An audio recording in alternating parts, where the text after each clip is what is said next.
সমন্বয় সংস্কারের মধ্য দিয়েই একটি জাতীয় নির্বাচনে অংশগ্রহণ করবে।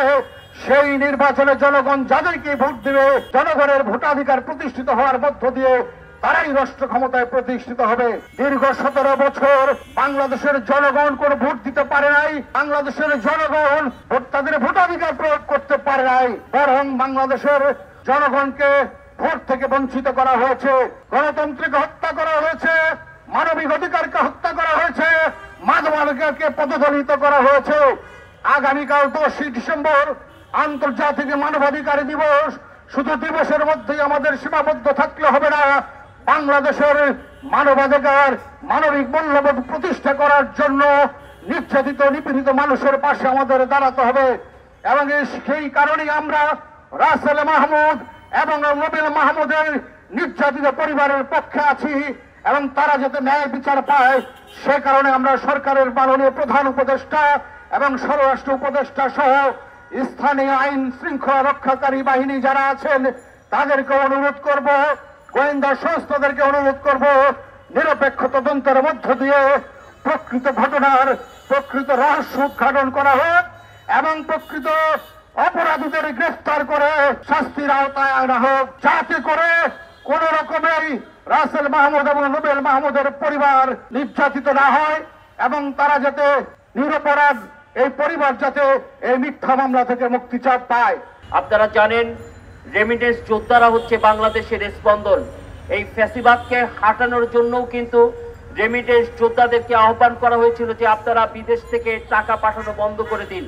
তারা যখন টাকা পাঠানো বন্ধ করে দিল এবং বিভিন্ন দূতাবাসের সামনে যখন তারা প্রতিবাদ করতে শুরু করলো, আপনারা জানেন দুবাইতে প্রতিবাদ করতে গিয়ে অনেকের 30 বছরের জেল হয়েছিল। যখন এই ফ্যাসিবাদের পতন হয়েছে তখন আমাদের বর্তমান যিনি প্রধান উপদেষ্টা প্রফেসর ডক্টর ইউনূস নোবেল বিজয়ী, তার মধ্যস্থতায় তাদের অনেকের জামিন হলেও এখনো অনেকে কারাগারে রয়েছে। এখনো দুবাইতে এই ফ্যাসিবাদের বিরুদ্ধে যারা লড়াই করতে গিয়ে জেলে গিয়েছেন আমি তাদের মুক্তি দাবি করছি। পাশাপাশি দক্ষিণ আফ্রিকার আপনারা দেখতে পাচ্ছেন আজকে আমরা যে দুজনের জন্য এখানে দাঁড়িয়েছি, রাসেল এবং নোবেল, তারা দুজনই রেমিটেন্স যোদ্ধা ছিলেন। দক্ষিণ আফ্রিকার সেই বন্য দেশে গিয়ে তারা অমানবিক পরিশ্রম করেছে, তারা জীবনকে ঝুঁকি নিয়ে তারা দিন রাত এক করে তারা টাকা অর্জন করে বাংলাদেশে পাঠিয়েছে এবং তারা রেমিটেন্স যোদ্ধা হিসেবে বাংলাদেশের অর্থনীতিকে তারা সচল করেছে। অথচ তারা যখন বাংলাদেশে মায়ের কোলে ফিরে আসলো তখন একদল হিংস্র যারা এই ফ্যাসিবাদের সরকারের আগেই তাদেরকে গ্রেফতার করে তাদের বিরুদ্ধে ফ্যাসিবাদের এমপি তাদের বিরুদ্ধে মিথ্যা হত্যা মামলার চক্রান্ত করে তাদেরকে আসামি করা হলো। কারণ তাদের বিদেশে গিয়ে যে টাকা অর্জন করেছে, সেই টাকায় যে জমি কিনেছে, সেই টাকায় যে ভালো থেকেছে, এরা এটি ভালো চোখে দেখেনি।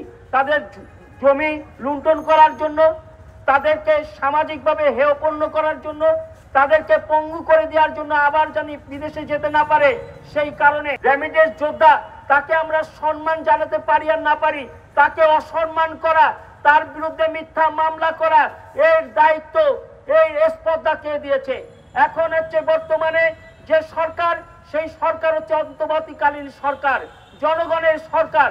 আমি এই জনগণের সরকারের কাছে আহ্বান করব, আগামী 24 ঘন্টার মধ্যে রাসেল এবং নোবেলের নিঃশর্ত মুক্তি দিন। তা নাহলে আগামীকাল মানবাধিকার দিবস আমরা এখানেও কর্মসূচি পালন করব এবং আগামী 7 দিনের মধ্যে তাদের মুক্তি না দেওয়া হলে আমরা প্রধান উপদেষ্টা এবং স্বরাষ্ট্র উপদেষ্টা বরাবর আমাদের এই সংগঠনের পক্ষ থেকে আমরা স্মারকলিপি প্রদান করব।